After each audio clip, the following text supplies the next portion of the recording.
சொன்ன இப்ப எதுக்கே உடைக்க போறத? நான் 10 வயசுல இருக்கும்போது இப்படிதான் எல்லாத்தையும் தூக்கி போட்டு உடைச்சிட்டு இருந்தேன். அப்பதான் எங்க அப்பா புதுசு வாங்கி கொடுப்பாரு. உங்க அப்பா வாங்கி தருவாரு, எங்க அப்பா வாங்கி தர முடியாது, ஏன்னா செத்துட்டாரு. என்ன அது? நல்ல ஒரு 2 minutes கான்சென்ட்ரேஷன் பண்ண முடியல. நீ எல்லாம் லைஃப்ல என்னடா அச்சீவ்மெண்ட் பண்ண போற? வேணா உங்க அக்காவை போய் கேட்டு பாரு. நான் ஒரு காரியத்துல இறங்கினேன்னு வச்சுக்கோ, டு த கோர் கான்சென்ட்ரேஷன் பண்ணுவேன்டா. எங்க கான்சென்ட்ரேட் பண்ணி காமி, பண்ணி காமி. நீ இந்த மாதிரிலாம் பயமுறுத்துனா நான் ரிவர்ஸ் கியர் போட்டு போயிடுவேன்னு பாத்தியா? ஃபர்ஸ்ட் கியர் போட்டு உஸ்ஸுன்னு தூக்குவேன். டிரைவர் மாதிரி பேசிக்கிட்டு இருக்காத, ஒழுங்கா கான்சென்ட்ரேட் பண்ணி காட்டு. கூடாத, புரியல. Concentrate, concentrate. இப்போ உனக்கு வயசு 50, அப்படி மைண்ட் ட்ராவல் பண்ணி பின்னாடி போ. 40, 30, 20, 10.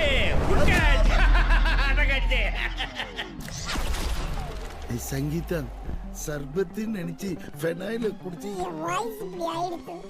என்னால சிங்கர் ஆக முடியுமா?